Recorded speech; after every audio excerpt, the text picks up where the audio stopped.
What up, what up, what up? Welcome to the Layered Game episode 192, the Tuesday, New Year's Eve edition. Uh, I am your co-host Marcus. I'm the GOAT. The GOAT. I'm the greatest of all time. Really? Yeah, undisputed. Undisputed. Next up, we got Herman. Say what up, Herman. Hey. You are a hater. Next up, we got Brian. Say what up, Brian. Say what up, Thanks Brian. for joining us. I'm the one selling the records. Thanks for joining us. They coming to see me. They coming to see the Temptations. Ain't nobody coming to see you, Otis. You. We can tell Brian's back at home with his regular internet service. Yeah. He's delayed again. Before we get started, I want to encourage everyone to like, share, and subscribe, especially if you're watching on YouTube. You can catch us on Facebook and our Facebook group, The Layered Game, on X at The Layered Game 3, on Instagram at The Official Layered Game, and on TikTok at The Layered Game 91. You can also catch us on the Aboriginal Sports Network. We broadcast over there at the same time we broadcast over here. So when you're done here, go on over and check those guys out. They do a little bit of everything: football, basketball, baseball, MMA. They do it all over there. That's the Aboriginal Sports Network. And I believe, I don't know who's hosting. Who's hosting? Well, Brian hosted last week, so I'm hosting this week. Okay, so I guess Herman is hosting this week. Go ahead and start us off, Herman. All right, thanks everybody for joining us. We're going to hit you with our NFL news. We're going to get into some discussions with our hot topics. We're going to review last week's games.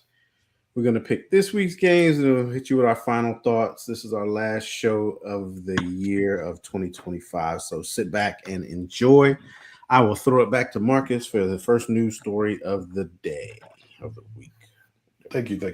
The Dallas Cowboys announced Tuesday that they are releasing cornerback Trayvon Diggs. The veteran defensive back is subject to waivers. If he passes the waivers, he will be free to sign with any team. Any club that claims Diggs becomes responsible for the $472,000 he is due in base salary for Week 18 and the $58,823 if he is active this week, per ESPN. Diggs signed a 5-year, $97 million extension with Dallas prior to the 2022 season, in which he tore his ACL. While he is technically signed through 2028, there is no more guaranteed money remaining on his deal after this year. Diggs played the first 6 games of the season before an accident in his home landed him in concussion protocol. Dallas placed him on injury reserve after re-aggravating a knee injury, but he returned to the lineup in Week 16. In 8 games played this season, Diggs recorded 25 tackles with 0 pass defense and 0 interception. Not a good day for the Diggs brothers. No, it's not. And I'll go ahead and start. Not a good day at all. Speaking of Diggs, New England Patriots wide receiver Stephon Diggs is facing a felony charge of strangulation and a misdemeanor charge of assault from an alleged incident on December the 2nd. A motion hearing took place Tuesday morning at the Denham, Massachusetts District Court. Diggs' arraignment is scheduled for January 23rd, which is the Friday before the AFC Championship game. He won't have to worry about it because they won't be in there anyway. According to police report, a woman went to police December 16th and shared that she was working as a private chef on the date of the incident in question when Diggs entered her unlocked bedroom and allegedly smacked her across the face after they had discussed money owed to her. According to police, she said she attempted to push Diggs away when he allegedly tried to choke her with his elbow around her neck and later threw her onto the bed and said lies when she said she had not been paid. Can somebody get muted or something? After the alleged assault, she left her position and residence to stay with a friend. When the woman returned December 9th to retrieve her property, Diggs referred her to his assistant. He told the woman she had to sign a non-disclosure agreement before she could be paid. She did not sign it per the report. The woman informed police December 16th that she didn't want to file charges before deciding to do so December 22nd, according to the authorities.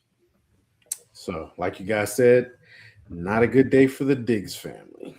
I didn't even know. You got a lot more than I saw on this story. I didn't see all that. Yeah, I pulled it up just now because I was like, I wanted to switch out my story. So yeah. Okay, I'm reading. Okay. All right, that makes sense. Yeah, I'm reading a totally different story than what, Okay. than what I had there. But I'm reading, and then I see my New England Patriots. I'm like, huh? that's that last minute switch up. All right, Brian, what's your news story today? My news story is a whole lot lighter than both of y'all's. The New York Jets have played 16 games this year, and their defense has 0 interceptions on the season. No defense in NFL history has gone a whole season without a pick. The Jets have 1 game left to set history. So good luck, Jets. We got faith in you, buddy. Is that a? I mean, we don't condone violence on this show, but if my yeah, I'm just saying. She probably was pregnant at the time. So Oh yeah, she might have. have. Yeah, that's true. She had the baby though. So No, but this ain't recent, right? This was in December, December earlier this month. okay. Well, she's still recovering. Can't Yeah, fight. yeah, but we don't condone violence or anything like that. But yeah, there's better ways to handle that. Is it bad if you're a defense-centered head coach and your team doesn't have any interceptions all year? That's terrible. It's Yes, completely yes, yes. terrible. I mean, you fall into interceptions.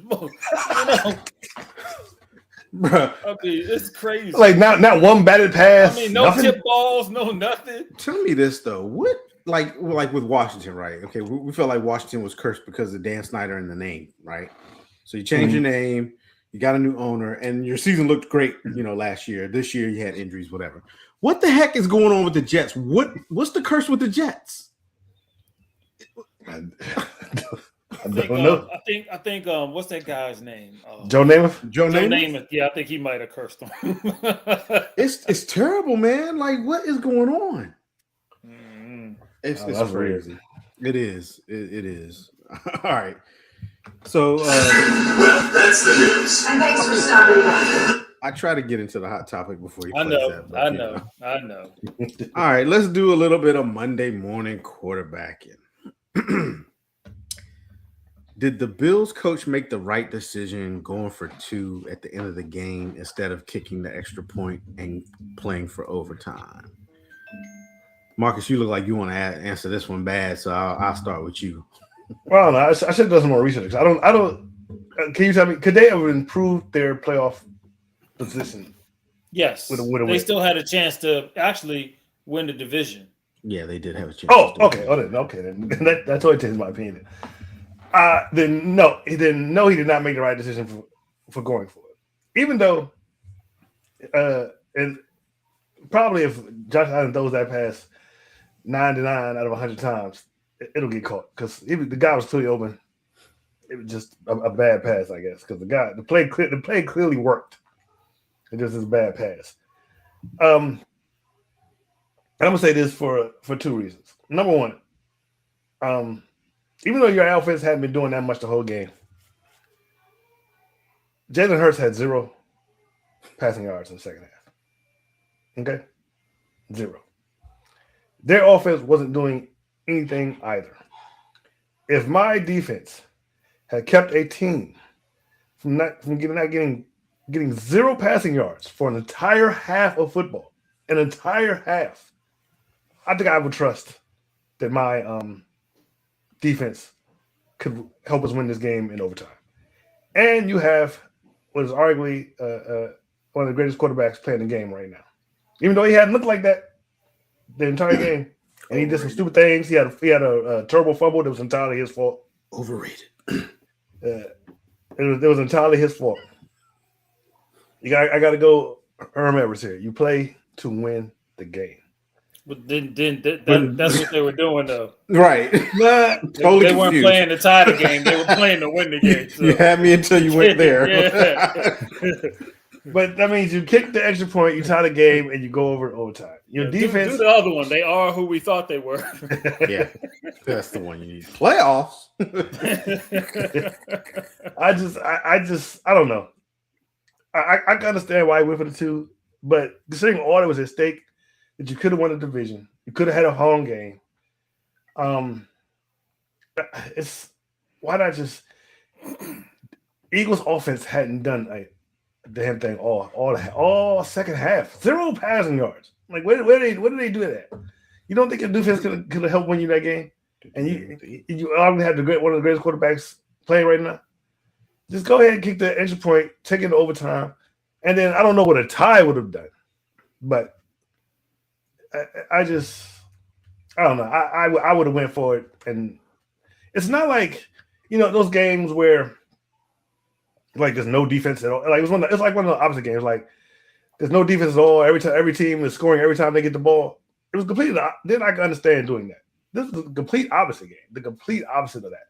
So why not play it safe? Kick the extra point and take it to overtime and have faith in your defense and in your quarterback. So I'm going to say it was wrong, but hey, I mean, it is what it is.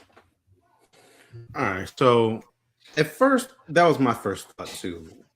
When they were going for 2, watching the game, but then I started thinking about what I had been watching the whole game. Mm-hmm. Josh Allen was playing like some crap. Okay, he was point blank.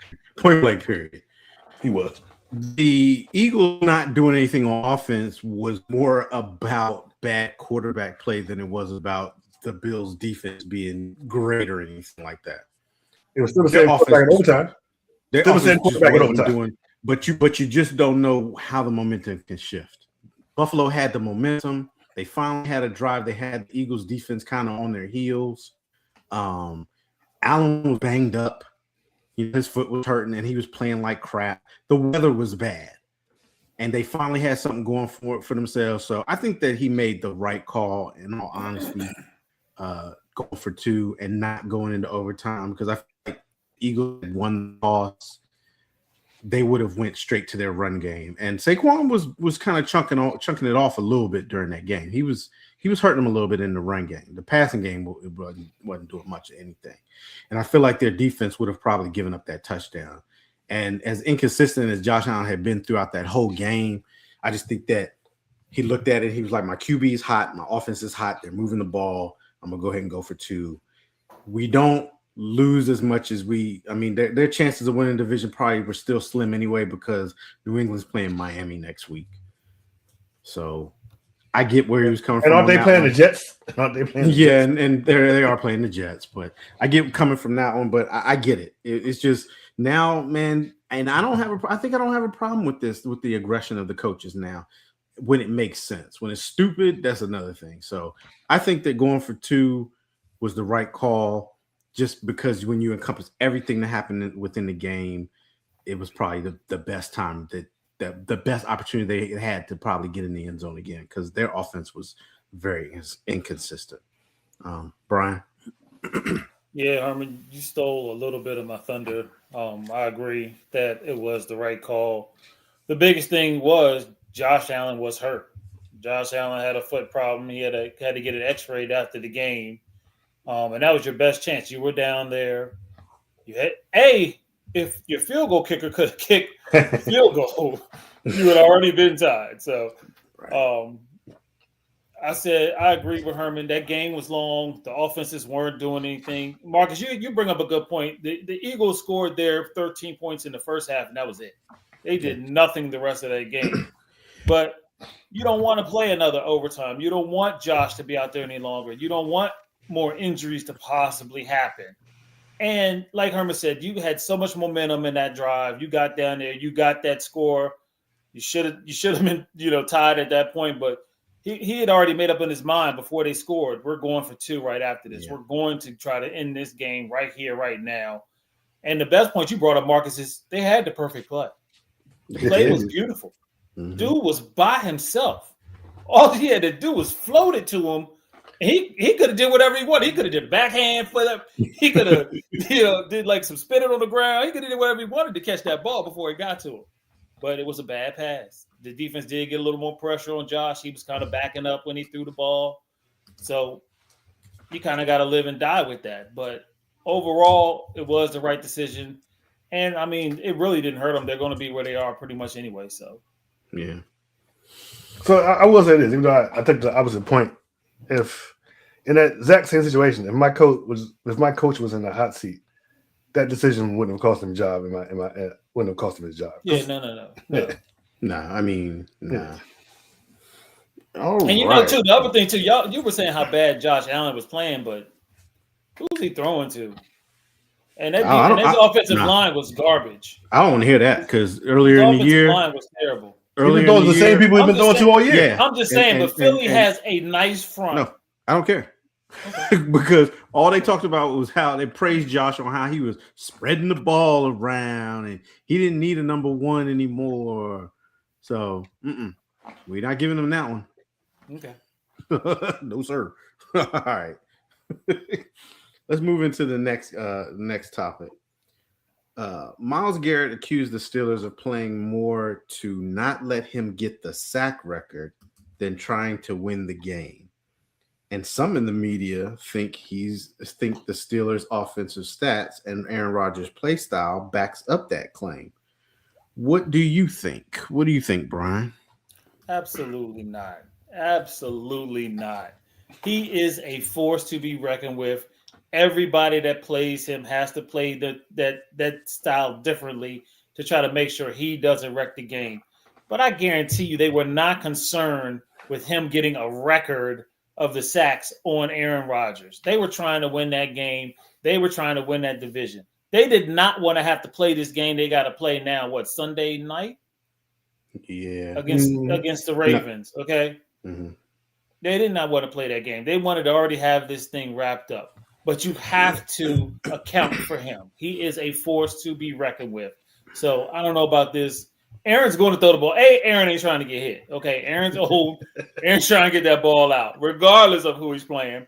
But Myles Garrett can wreck a game like he knows he can.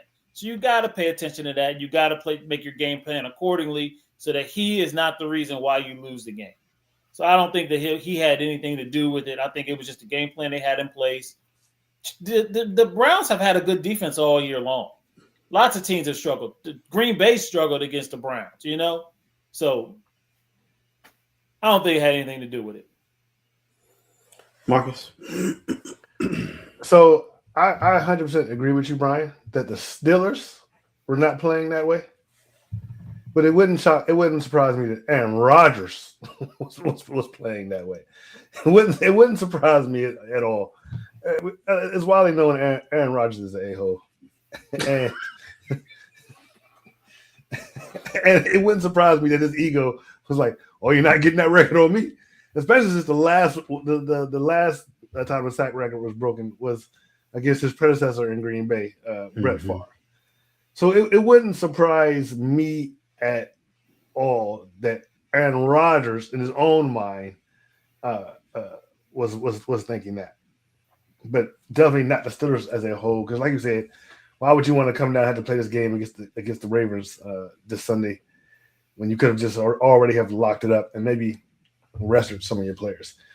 I just think that the Steelers, especially without DK Metcalf, is not good. I mean, if anybody should catch flack for this loss, it's DK Metcalf. It's Rodgers' number one receiver on the team. Matter of fact, I mean, if you go, I don't have the stats in front of me, but if you go through the stats of all their leading receivers for the Steelers this year, only one of them is a wide receiver, and that's DK Metcalf. Everybody else is a running back or tight end or something else. He's the only wide receiver that basically Aaron Rodgers is throwing to. So I would say them losing that game and the way it turned out and the way Aaron Rodgers played is more of the fact that DK Metcalf wasn't there. But like I said, I wouldn't be shocked if that wasn't on Aaron Rodgers' mind. It's like, oh, you're not getting that record on me. But I agree with you, Ryan. It wasn't on the Steelers' mind, but it possibly could have been on Aaron Rodgers' mind. All right. Well, you both are wrong. I disagree. So you both are wrong.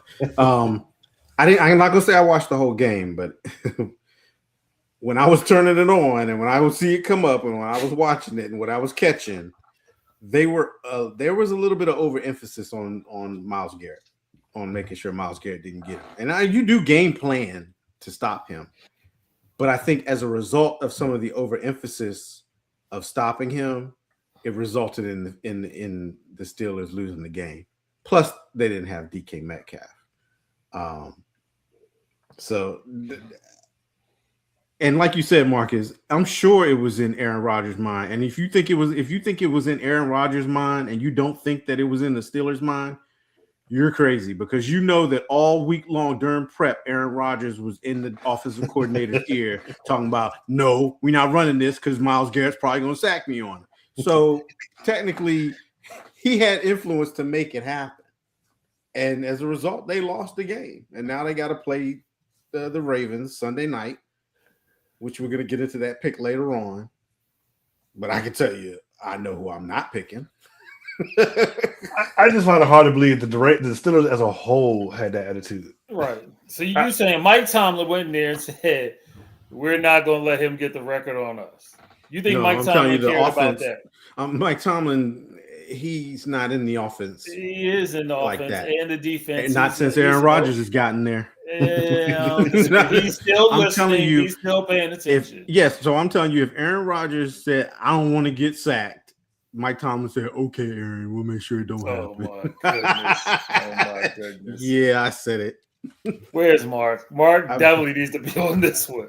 Hey, well, I will say this: in the earlier game this season where the Browns played the Steelers, Myles Garrett didn't have any sacks in that game as well. Yeah, because Aaron Rodgers didn't want to get sacked by him. He wasn't even near. Is he the only quarterback that Aaron Rodgers hasn't sacked? Time out.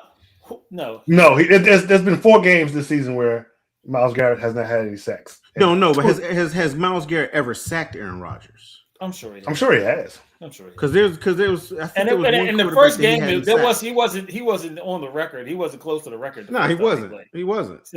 So why would that be in their mind? Oh no, just don't. No, it would be in Aaron Rodgers' mind because Aaron Rodgers don't get sacked by nobody. Why would Myles Garrett be any different? Because of his ego. What quarterback wants to get sacked by somebody? Oh please. I mean, Brett Favre gave.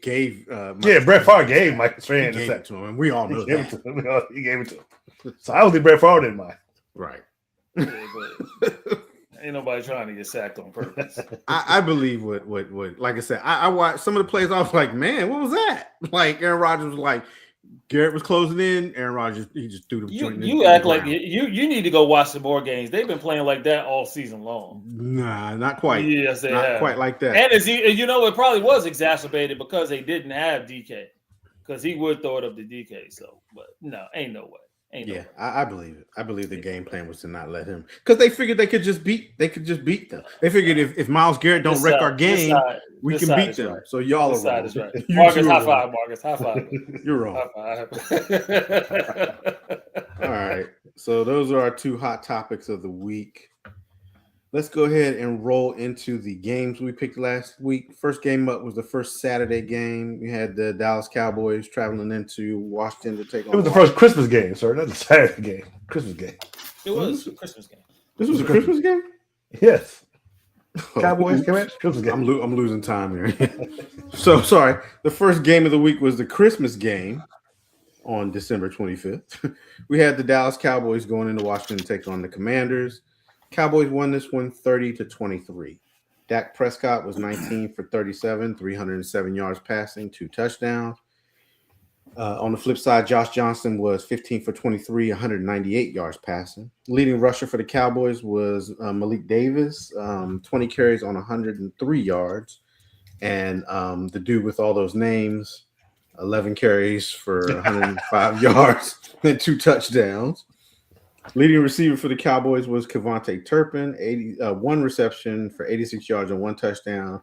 Leading receiver for Washington was Deebo Samuels, 2 receptions for 68 yards. 1 reception that was embarrassing for the Cowboys. Cowboys had total yards of 480. Washington had 320. Dallas won the time of possession 38 minutes, 44 seconds to 21 minutes, 16 seconds. Dallas was 2 for 2 in the red zone, and Washington was 1 for 3 in the red zone. Say his name. I don't know how to say it. Joey Croskett, Merritt, Joseph, Jacob, whatever. Mr. Name. Look, we'll call him Alphabet. All right, because that's what, and more we call him Alphabet. That's what you call him. All right. I picked I'll go first on this one. I picked the Cowboys, pretty much a no-brainer. Washington was on their third-string quarterback. There was no way Dallas's defense was going to, well, I shouldn't say that. There was no way Dallas's offense was going to let them lose this game because the defense was sure enough going to try to make him, Josh Johnson, look like a Hall of Famer. Nothing to really talk about. I picked the Cowboys. I got this one right. Marcus, who'd you have in this one? Yeah, I also picked the Cowboys. You know, it's a good if you're the team of the Cowboys with the worst defense in the league, the best team to play is the team with the next worst defense in the league, and you can win. So that's what happened. Got a point. Brian, who'd you have? Yeah, I was with you guys. I had the Cowboys, and the one statistic that did stand out in this game is the Cowboys were 6 for 6 on fourth down. Both teams were terrible on penalties. The Cowboys had 11 penalties for 89 yards. The Commanders had 10 penalties for 71 yards. Commanders did get 6 sacks on Dak, and neither team turned the ball over. But it was that 6 for 6 on fourth down. Yeah, that would definitely do it. Yeah, I mean that's do it. That's a team that's not going to the playoffs, so they just every time it was fourth down and hey, let's go. I had no problem with it. So kept them on the field. All right, let's move on to this next game. We'll call this one the Smoke and Mirrors game. We had the Detroit Lions. You are a hater. Traveling into Minnesota to take on the Minnesota Vikings, and what do you know? The Minnesota Vikings won this game 23-10. Must have been a lot of smoke and mirrors going on in this game. The leading passer for the Vikings. Y'all ready for this stat? How does your team win a game when you're 9 of 16 for 51 yards passing? That's crazy. On the flip side, is this the Eagles? Was that Jalen Hurts? No, that's what I'm about to say. You asked a question like we ain't seen it all year. That's a little low. That's a little low even for Jalen Hurts. Okay, I'm gonna give Jalen a little bit more credit than that one. Okay. On the flip side, Jared Goff was 18 for 25, 197 yards passing, 1 touchdown, and 2 interceptions. The leading receiver. This is even worse. The leading receiver for the Vikings was Addison. He had one. I'm sorry. The leading rusher for the Vikings, was Addison. He had 1 carry for 65 yards and 1 touchdown. On the flip side, Gibbs was 17 carries for 41 yards. Leading receiver for the Vikings was Justin Jefferson, 4 receptions for 30 yards. And for the Lions, it was Amon St. Brown, 8 receptions for 68 yards. Yes, Jared Goff was definitely to blame for that game. Total yards was 161 yards by the Vikings to 231 yards by Detroit. Detroit turned the ball over 6 times. You will never win a game doing that. So you could throw every other stat out the window. It don't even matter. 6 turnovers. The Vikings were 2 for 2 on fourth down. I'm sorry, the Detroit was 2 for 2 on fourth downs, and Detroit won the time of possession 32-30 to 27-30. Marcus, how about you talk about this one first, since you love the Lions? Yeah, I don't know what was going on. I picked the Lions. And this is the second string or the third string quarterback? This is the third string quarterback from Minnesota. Okay, I believe, or I don't even know how many string at this point. Yeah, there was no excuse. 6 turnovers, like you said. I don't know. At this late stage in the season, and they still had playoff hopes before this game, right? They hadn't been officially eliminated. Mm-hmm. Yeah, you can't do that. You can't go into a team that's not going to make the playoffs. You got a chance to make the playoffs, and against their backup quarterback, I don't know. Yeah, there's no excuse for this. They should feel terrible. They got to get it together. This is just bad. So yeah, I picked the Lions and I was wrong. Brian, who'd you have in this one? Yeah, I was with Marcus. I picked the Lions, and this one was ugly, man. When you were starting your third string quarterback, where was the Lions defense? I mean, come on.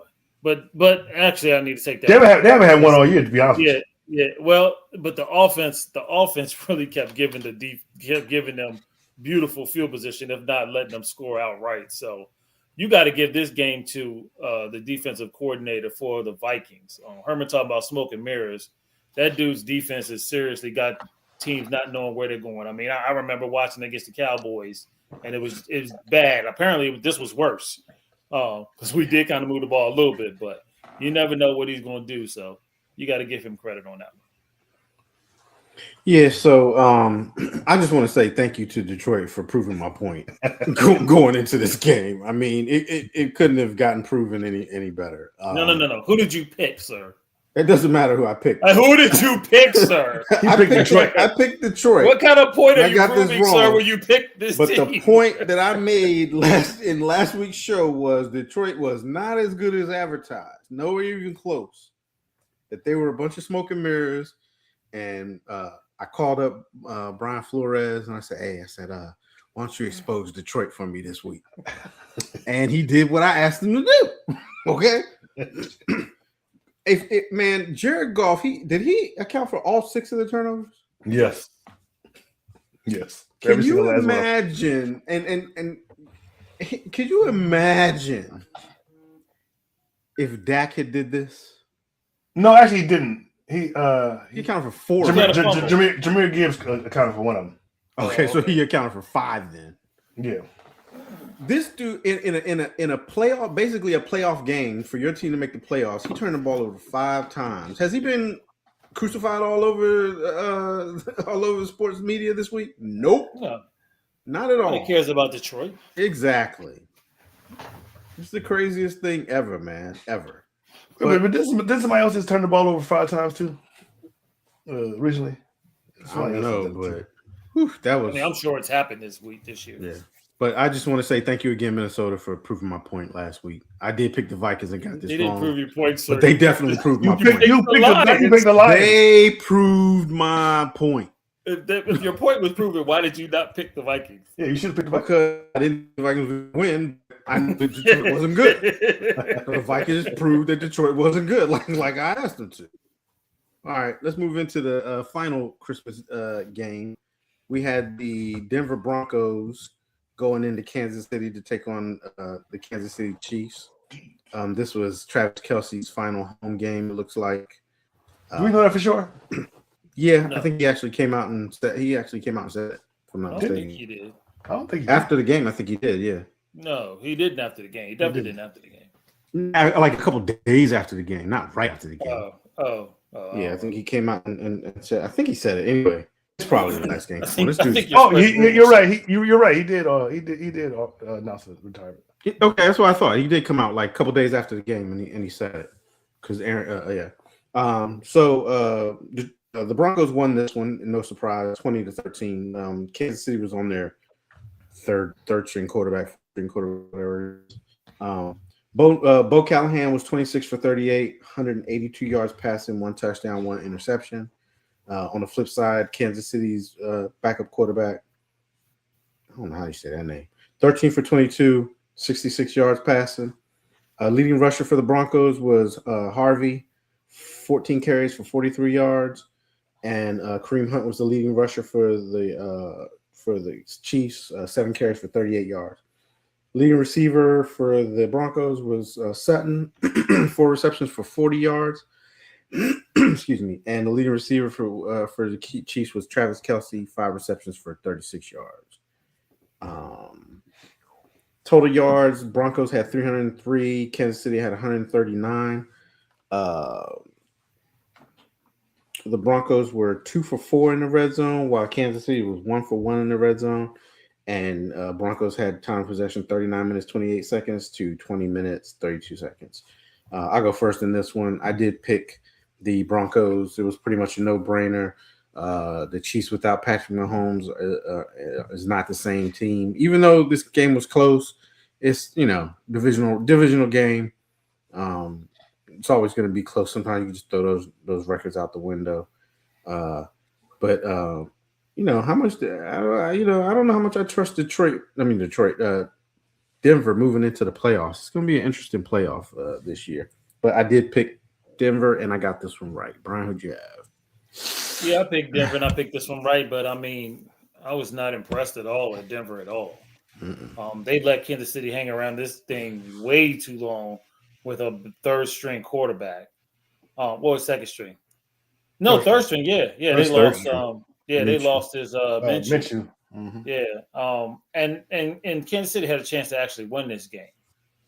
So I lost a lot of confidence in Denver on the way that they had to come back to win this game, because at one point Kansas City was leading, and you shouldn't let a depleted team like that hang around like you did. So I picked the Broncos, but I'm not proud of that pick. And Marcus. They also picked the Broncos, but Kansas City, like I said, it was close. They actually went into halftime. Kansas City was winning this game. But I also got to go with Herman said. This is a division game, and even though it's a depleted Kansas City Chiefs, I don't know. I feel like you just throw this game away. This is a division game. It's good. You're dealing with somebody that plays you twice a year, and the defensive coordinator's been there for a while. He knows Denver. He knows what Sean Payton is going to do. So, I mean, whether we're impressed or not, I think Denver's still the number one seed, right? And they can't be taken away at this point. They're locked in, right? No, I don't think so. I think the Patriots. New England has a chance to. Yeah. Well, as we speak, they're the number one seed. So yeah, until they get knocked out, I don't see why any reason to doubt them. So yeah, but I picked the Broncos. Bo Callahan's play has got me down, and that's where I am with it. But we're gonna see. I think it's wide open. It's wide open. All right, let's move into the next one. This was a pretty good game. You had the Houston Texans going into Los Angeles to take on the Los Angeles Chargers. The Texans won this one 20-16.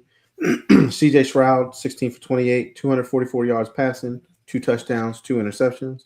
On the flip side, Justin Herbert, 21 for 32, 236 yards passing, 1 touchdown, 1 interception. Leading rusher for the Texans was Marks, 19 carries for 71 yards, and the leading rusher for the Chargers was Herbert, 6 carries for 37 yards.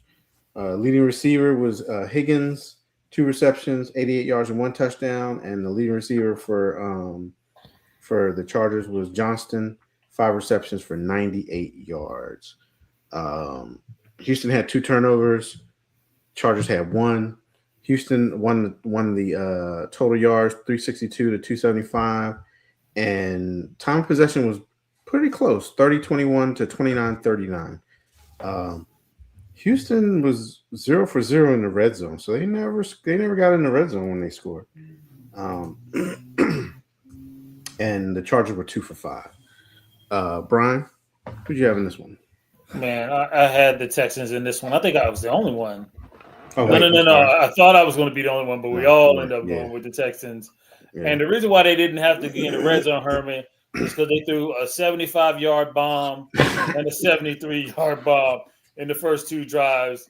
And that defense, like Darren was saying, that defense got unleashed after that, man. They got 5 sacks on a pick for the Texans. So that was the reason why they won that game. Not to mention they hurt Herbert, I think, in like the first or second quarter.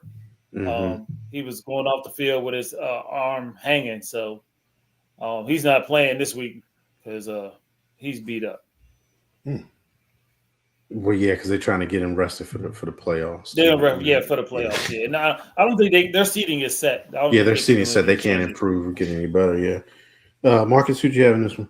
I also picked the Texans because of their defense, and pretty much ended how like I thought it was going to end. But even though this game was seemed pretty close, Houston's offense pretty much stalled after those first 2 touchdowns. But their defense was enough, and actually, I think their defense is enough to get them at least to the divisional round. Yeah, this was a good one. I picked Houston too, man, and like you said, it's their defense. Their defense is crazy, and they're playing complementary football, with the offense too. The offense is supporting, doing just enough, but that defense, man, I would not want to have to play the Texans right now. They have turned into that team. We see it every year. We see that team coming into the playoffs where you're like, man, they done got hot. Nobody wants to play them. Well, on the AFC side, it's the Texans because I wouldn't want to see that team right now. I'm gonna tell you now, they can go where because they're a wild card. I feel like they can go wherever and win whoever they're playing against because it's either going to be the Broncos or the Patriots, and Broncos are the number 1 seed right now. They have 72% chances of remaining the number 1 seed. So you're looking at the Broncos or the Patriots as the number 1 or the number 2, right? Mm-hmm. So after that, your division winners are Jacksonville, and I'm going to say probably Baltimore. And I feel like Tennessee, I feel like Houston's not going to be the 7th seed. So we know that. So I think Houston can beat either 3 or 4 seed, depending on where they line up in the playoffs. I feel like they'll be into the divisional round with that defense. So it's going to be interesting. But yep, I picked the Texans and I got this one right. All right, moving on to the next game. This game was Sunday. What was this? This was a Saturday. Saturday night. This was a Saturday night game. We had the Ravens traveling into Green Bay to take on the Green Bay Packers. The Ravens, who we thought were pretty much done, are now going to be after getting this win against the Packers, are now going to be playing for the division, the AFC North division, and a chance to get into the playoffs. They won this one 41-24. Tyler Huntley was 16 of 20, 107 yards passing, 1 touchdown. Malik Willis was 18 for 21, 288 yards and 1 touchdown. Leading rusher for the Ravens, 36 carries, 216 yards rushing, 4 touchdowns. Mark Henry. Derrick Henry. Leading rusher for the Packers was Malik Willis, 9 carries, 60 yards, and 2 touchdowns. Leading receiver for the Ravens was Zay Flowers, 4 receptions for 30 yards, and the leading receiver for the for the Packers was Christian Watson, 5 receptions, 113 yards, 1 touchdown. Total yards, Baltimore had 414, Green Bay had 363. Time of possession, Baltimore had the ball 40 minutes, 16 seconds to 19 minutes, 44 seconds. And Baltimore was 4 for 6 in the red zone. I'll go first in this one. Herman, read that again. They had the ball. The football is only 60 minutes. Yeah, they had it twice as much as Green Bay. More than twice as much. How can you win when you only have the ball for 20 minutes? You can't. You just cannot. I'll go first. I picked the Packers in this one. Yeah, we all picked the Packers. We all picked wrong in this one. This is what I don't get about the Ravens. Why can't you do this when Lamar is in the lineup? Why is this so hard? It should be easier to run the ball when Lamar is in the lineup. So why are you blaming the thing? What? Maybe it's a Lamar thing. Is it Lamar or is it the offensive coordinator? I want to understand it because you ran Derrick Henry 36 times. You probably don't have to run that many times with Lamar in it, but that's a lot of times. Yeah. Why do you refuse to do this when you have Lamar at your disposal too? Their offensive coordinator should be fired. Hands down, he should be fired because when you show this with what do teams do when the backup quarterback is in? They load the box and say, you're going to beat us passing. And you ran the ball 36 times and carried for 216 yards with a loaded box, most likely. Make it make sense. You can't do this or half of this with your best quarterback on the field. It makes no sense to me. I had to focus on the Ravens because the Packers right now, just keep doing what y'all doing. Keep losing. Get that first round exit. They were my team going into the season as a Super Bowl winner, I think, or at least in the Super Bowl. But now that we get their first round draft pick, keep on losing. Brian, who'd you pick in this one? Yeah, I was with you, Herman. I picked the Packers, and I mean, those statistics you brought up are crazy. And I was like, the Ravens were 10 out of 14 on third down, and they rushed for a total of 307 yards on 53 plays. 307 yards rushing. I mean, that's just the most demoralizing thing that you can do to a defense. Okay, you can pass for 300 yards, but you don't run for 300 yards on a defense. I mean, that vaunted Packers defense that was supposed to be so good, but they got 30 first downs, Brian. 30. That's crazy. Oh Man. my goodness. Marcus, who you have in this one? Yeah, I picked the Packers, but the Packers are highly inconsistent. You don't know what you're going to get week to week. But the problem is, so are the Ravens. Ravens are highly inconsistent. Yeah. The offensive coordinator Todd Monken is. I mean, he has to be fired. Here's the thing. When he calls the right game, he's a very good coordinator. I mean, he was with Georgia when they were winning national championships, college football championships. And when he's called the right plays with Baltimore, they seem like an unbeatable team. Like he's been there the last 2 seasons, and look how well they've done. I just don't. I just don't understand. But here's my point. Why wouldn't Harbaugh call up there and be like, "Hey, run the ball"? I have a hard time putting it all on the OC. I mean, do you have to go? I never coached a football game in my life, but do you have to go with your game plan you put out on paper?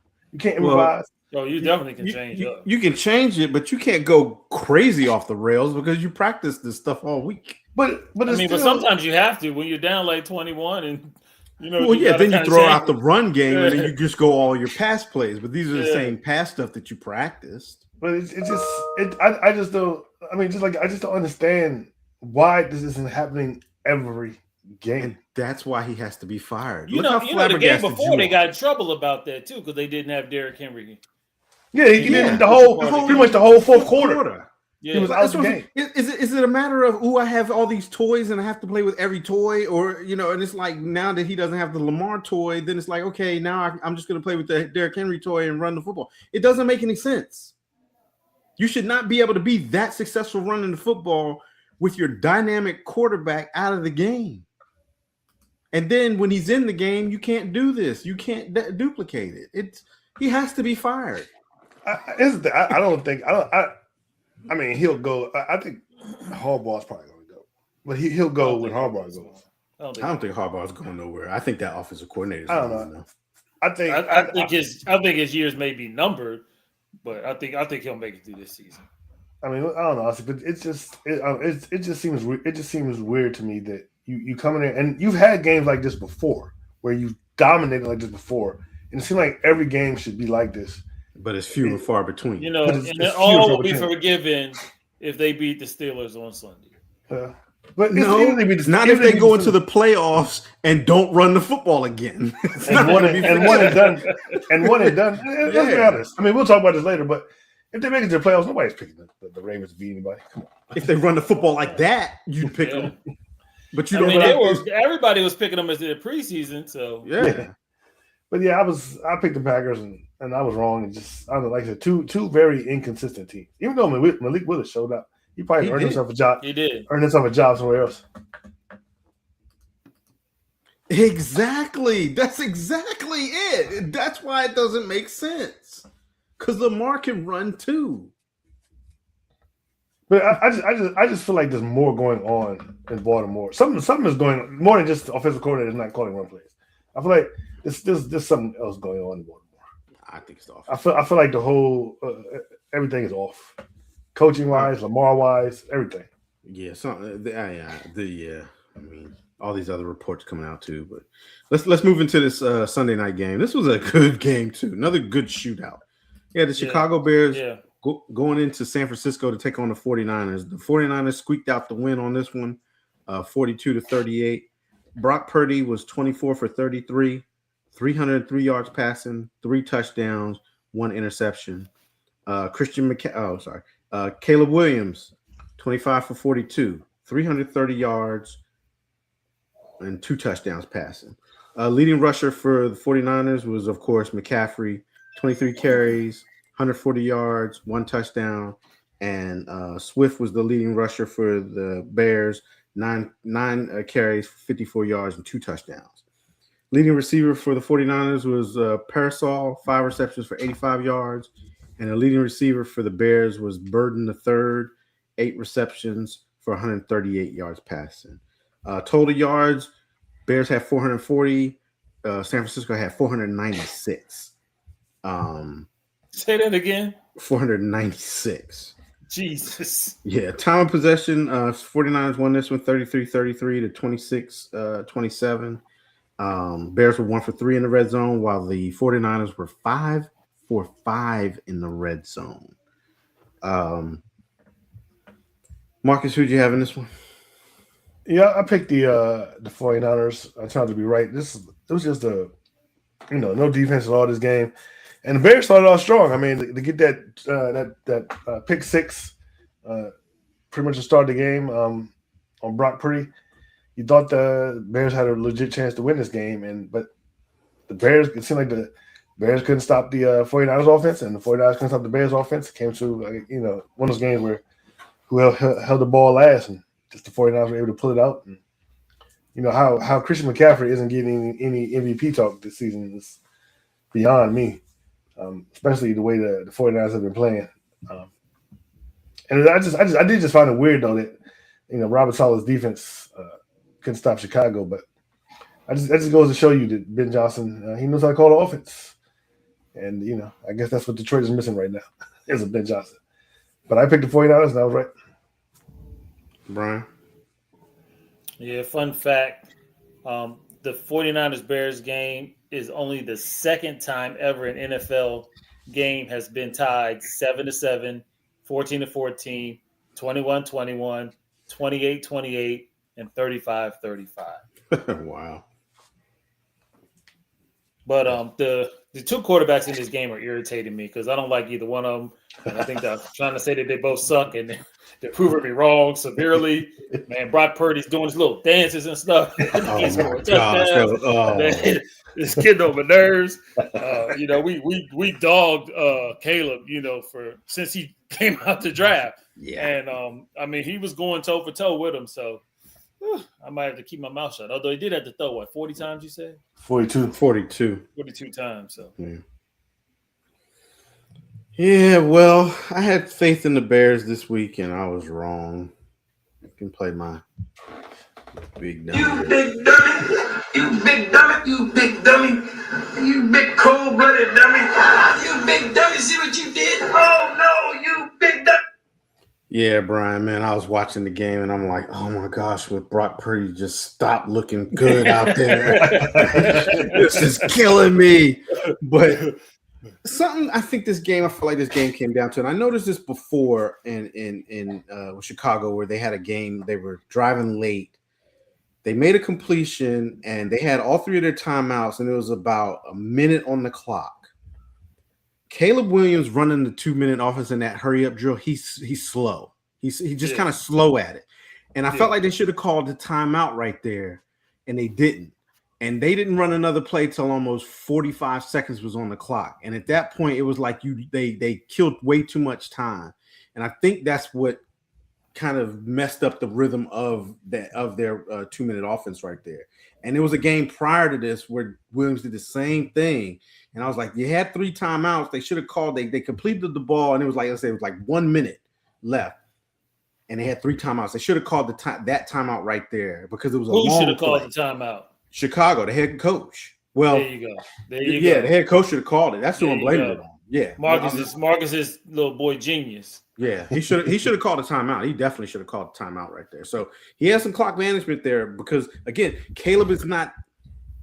He's not that experienced quarterback right now that can get him down the field, get him lined up, hurry up, either run a play or spike it. He's just slow at that right now. He'll get better probably, but right now he's slow, and the head coach should have seen that, and he should have called a timeout. And I think that's why they lost the game. But other than that, this was a good game. I thought Chicago went toe-to-toe with San Francisco. You got to figure out a way to shut down McCaffrey. If you can shut McCaffrey down, then that's your biggest chance of winning the game against San Francisco. Because honestly, I would as good as Purdy's been looking, I would still make Purdy beat me before I let McCaffrey run up and down that field like that and beat me. Yeah, and that's the thing is if he's not running the ball, they're passing it to him. So yeah, so you got to kind of try to eliminate him. Late that too, yeah. That hook and ladder that he ran. Thanks, yeah, because me and Darian was texting each other during the game. That was dumb. Why was that dumb? That was a dumb play call because you had 14 seconds left. And did they have a timeout? I can't remember if they even had a timeout. They did. Did they? They didn't because I think he spiked it after that play or something. But that was just that's not. He didn't. They didn't have a timeout. Yeah, that wasn't the place for that. That was dumb. And yeah, he should have just thrown the ball been chucking it into the end zone at that point. So yeah, that was a great point, Darian. So Ben Johnson, but his rookie year as a head coach, he still has some stuff to learn. Well, Ben Johnson loves his trick plays. So. Yeah, he does. So if it had worked, he'd have been a genius, but it didn't work. So you're not a genius. Yeah. That's how it goes. But yeah, I picked the 49ers. I mean, I picked the Bears, and I got this one wrong. All right, moving into the last game, the Monday Nighter, and this was a surprisingly good game. We had the Los Angeles Rams going into Atlanta to take on the Atlanta Falcons. The Falcons won this one, 27-24. Kirk Cousins was 13 of 20, 126 yards passing, 1 touchdown. Matt Stafford, who was in the running for MVP, who shouldn't be anymore, 22 for 38, 269 yards passing, 2 touchdowns, 3 interceptions. I don't know what Matt Stafford was looking at out there on that field that Monday night. Leading rusher for Atlanta was Bijan Robinson, 22 carries, 195 yards, 1 touchdown. On the flip side, Kyron Williams, 13 carries for 92 yards for the Rams. Leading receiver was Sills, 3 receptions for 37 yards for Atlanta, and the leading receiver was for the Rams was Smith, 4 receptions for 46 yards. Total yards, LA had 363 total yards, while Atlanta had 345. LA turned the ball over thanks to Matthew Stafford 3 times. And they were 1 for 3 in the red zone, while Atlanta was 1 for 2 in the red zone. And time of possession was basically even, 30-15 to 29-45. Did anybody know? No. We all got this one wrong, so we'll start with Brian. Brian, why'd you pick the Rams? Man, the Rams, I don't know how in the hell they lost this. Well, I do know. It was Matthew Stafford. Yeah. And that total offense. I mean, Atlanta had a good defense, but I didn't think it was this good. I mean, they were like Houston's defense out there. Every time you turn around, they was in his face. And that left tackle, I feel sorry for that dude. Or was it the right tackle? I don't know. They kept calling his name out for the Rams. They kept calling his name out because if he wasn't getting a penalty, he was getting beat by a defensive end. So it was a bad game for the Rams. I'm shocked that they came back. I'm happy for Bijan, that 3-yard run. Oh, my goodness. That dude is a monster. I forgot how many all-purpose yards he's amassed, but he's setting records already. But Atlanta played this game well. Kirk didn't have to do too much. He did just enough. The defense played very well. And the Rams, y'all better get it together, boy, because that was ugly. They're hurting. The Rams are hurting because without Adams. Yeah. Him being out. Hey, man, but Puka, man, that catch on the sideline. Man, if he had held on to that would have been the catch. And dude's hand was in the way of the ball. Yeah. The thing that kills me about that catch is I feel like it would have been a catch because he came down with it, but during the process of the catch, he lost complete contact with control. It. Yeah. But it was still in his. But he was out of bounds. Yeah, but it was still out of bounds. They say it's out of control, but just because I don't know if because you're not in contact with it, to me it's still in his control. But the thing is if that's the whole point of contact. If he had been inbounds though, that would have been a catch. Oh, that would have been a catch. Yeah. It would have stayed as a catch. But because he was out of bounds, you have to possess it. Keep possession all the way to the ground. So that's the difference on that one. But yeah, I picked the Rams in this one too because I figured Atlanta's mailing it in. But Atlanta, man, this is their second Monday night game where they came out and punched somebody in the mouth. The first one was the Bills. With the it was the With The Bills. Bills. Yeah, I was man. Raheem Morris trying to keep his job. That's what He is, but it makes you like, man, okay, if Atlanta can get back to this, running the football with Robinson like that, and then if Penix can stay healthy, and then that defense is doing that, they could have won the division this year. They could The way, have. the way that nobody wants they to win the definitely could've won. division, they could have won the division this year. You flip 1 or 2 games, and boom, Quiet as kept. I think Penix is the reason. You think it is? You think it's If him? they had Cousins, I think they would have won a couple more of them games. You might be right. I think Brown might be right. I think Kirk Cousins would have won a couple more games, and I like Penix right, too. But I think I like Kirk Penix Cousins- too, but I think he cost him a couple games.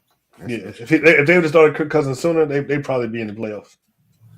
But yeah, I picked the Rams, and I got this one wrong. Hats off to Atlanta. They balled out. Marcus? Yeah, I also picked the Rams. You know, they're my Super Bowl pick, but they are making it real hard for me to maintain that pick these last couple of weeks. I mean, them 3 interceptions, I think you're right. I guess Devontae Adams not being there is really hurting them. But this is a bad way to go into the playoffs. You're gonna have to. I mean, you were number 1 seed for a long time. Now you got knocked all the way down. You're below San Francisco and Seattle now. That means you're a wild card. That means probably no home games for you. I picked the Rams and I was wrong. All right, so those are the games of last week. How'd y'all do this week, fellas? I went 4-3. 4-3. 3 and 4. I tried to be Mr. Lone Wolf. All right. Did we pick all our games the same? I think y'all did, yeah. We might have. Yeah, we had to have. Yeah. All right, let's get into this week's games. We got some good ones. Of course, we're going to pick all the ones that have playoff implications and then threw a couple other ones in there. So let's get rolling. All right, so we got this is, again, I don't want to win the division bowl. We got the 8-8 Panthers. This is the 2. This is the second. We got 2. Yes, I don't want to second. win. Right. Oh, yeah, you're right, because we got another one on Sunday night. We got the 8-8 Panthers going into Tampa Bay to take on the 7-9 Bucks.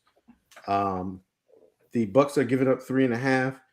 The predictor has the Bucks winning this one 61% of the time. Now, there's a caveat to this game. If Atlanta wins their last game against the Saints, which is very well possible, it won't matter what happens in this game. The Panthers automatically win the division. Really? Yes. At 8 So is this 9, game? they can still win the Is division. this game before that game or after that game? This game is first. 4. Yeah. Oh. So interesting. All right. So let's get into this one. I'll start this one off first. I'm going with the Panthers. I don't have any faith in the Buccaneers. They've had too many opportunities, and I don't know what they're doing, and I don't know what Bakerfield is doing at this point. He looked terrible on Sunday. Terrible. Give me the Panthers. Marcus, who you got? Yeah, I'm also picking the Panthers. The Bucks, the perfect example of it doesn't matter how you start the season, it's how you end the season. Because I never would have thought we would have game to this point. I picked the Bucks to win the division, and it has been a totally different second half season for the Bucks, and a totally different second half season for the Panthers. Yeah. So right now, I feel like the Panthers are a much harder team. I got more faith in the Panthers. I'm going with the Panthers. And Brian, who you got? Yeah, I'm with you guys, man. I got more faith in the Panthers than I do the Bucks right now. And Herman, you hit it right on the head. I don't know what Baker is doing. He's out there, he's running around, he's not making plays, he's just erratic playing right now. And I just have no faith in that team, man. I'd love to see them do it, because I like the head coach, but I don't think it's gonna happen. Yeah. All right, moving into the next game, we got the 13-3 Seahawks taking on the 12-4 49ers. This game is for the number 1 seed in the NFC. So this ought to be a good one. The 49ers are 1.5-point favorites in this one. The predictor has the 49ers, but I don't know what the percentage is. 51. 51%. Okay, 51%. Brian, I'll let you start this one off. Who you got? Man, I like the Seahawks, man, but I think the Niners are hot. Like you said, as long as McCaffrey is healthy, I think the Niners are going to take it. Give me the Niners. Marcus? Yeah, I'm also taking the 49ers. I don't know. I just don't like the Seahawks. So I'm going with the 49ers. Hit my music.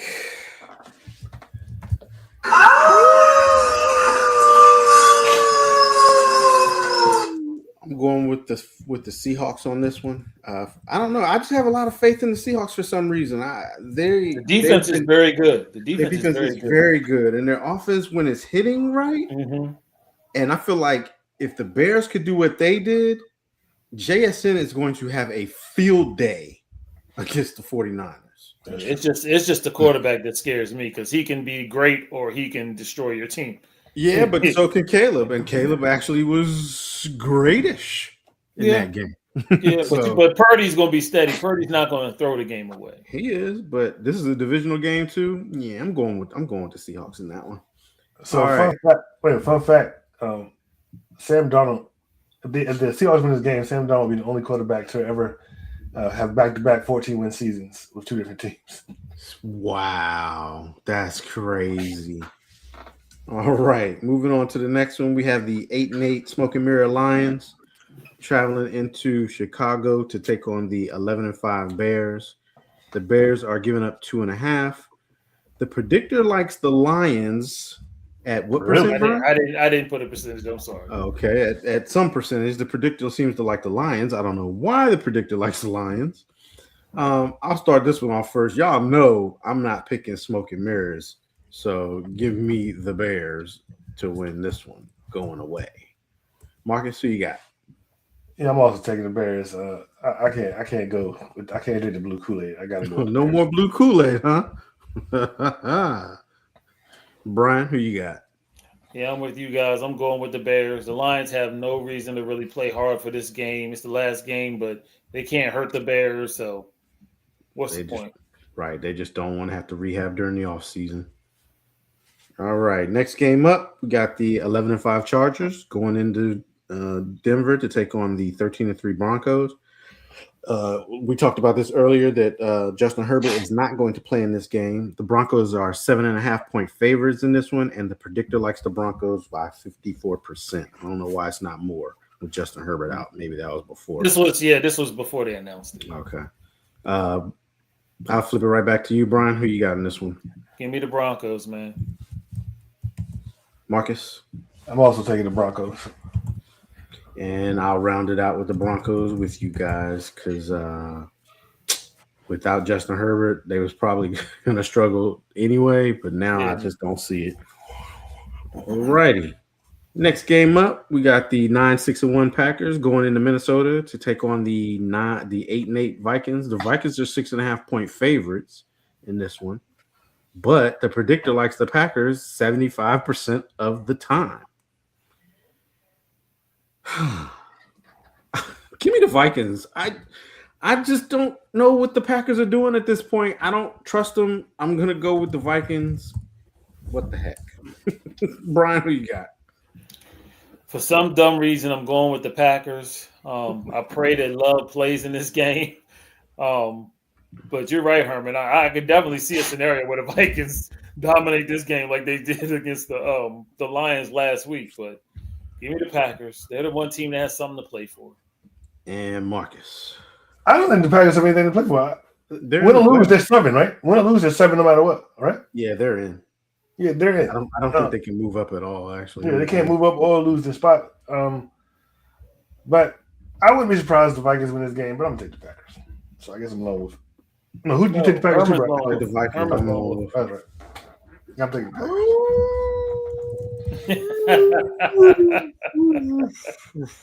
Packers. All right. What was we looking at? Oh, I wanted to see the NFC seeds. The Packers, 100%. The Packers are the 7th seed. There's no ifs, ands, or buts about that one. All right, last game of the week. We have the I don't want to win the Division Bowl again. We have the 8-8 Ravens going into Pittsburgh to take on the 9-7 Steelers. The Ravens are 3.5-point road favorites in this one, and the predictor likes the Ravens by 57%.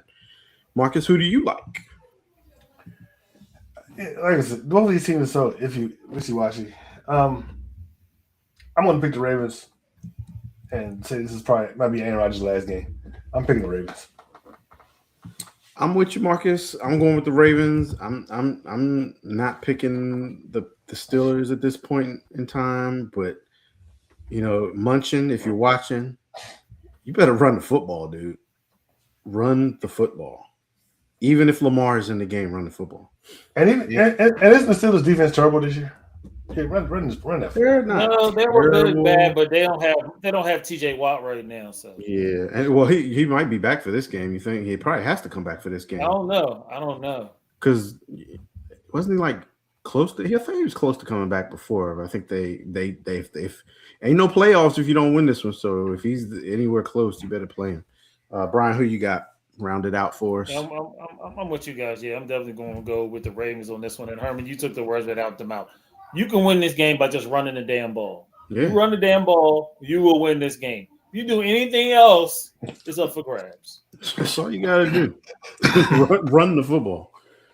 All right. So that rounds us out. I Lone Wolf 2, unfortunately, unless y'all want to change and come with me on the Vikings. I kind of do. I kind of do too, but I'm All right. Y'all sure y'all want to let me get this shine? I'll take it, you know, hopefully. Whew. All right. Hey, did y'all notice that the NFC? Have you looked at the records? They're barely above 500. Yeah. Yeah. The NFC is wide open. The NFC is wide open. Yeah. Yeah, big time. This is What the could year. have been? Yeah, this is the year. Because if all you had to do was make it in, you had a chance. Everybody's got a chance if you make it in. For real. All right, so those are our games, our last picks of this episode. 2025. This 2025. We'll give you our final thoughts, and then we'll get up out of here. Brian, you want to go ahead with your final thought? Of course, you know, today is a special day as a father. My youngest son was born. So I just want to wish Daquan the happiest happy birthdays. Happy birthday, Day.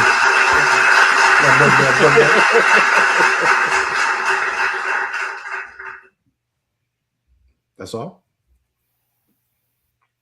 That's it. Yeah.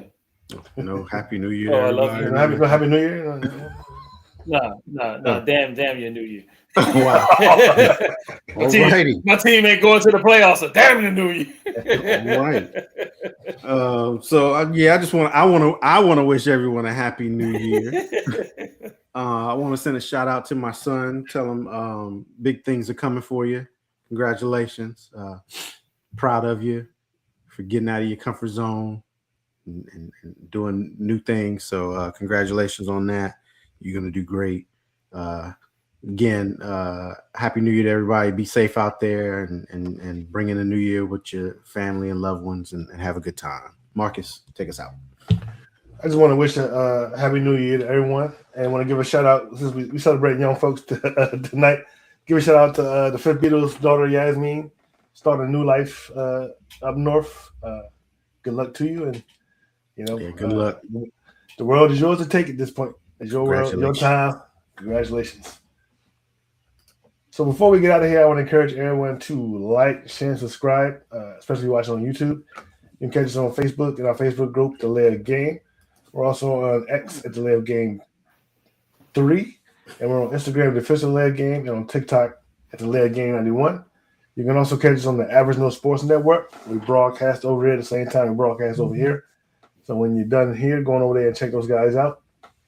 And we will see you next year. Same bat time, same bat channel.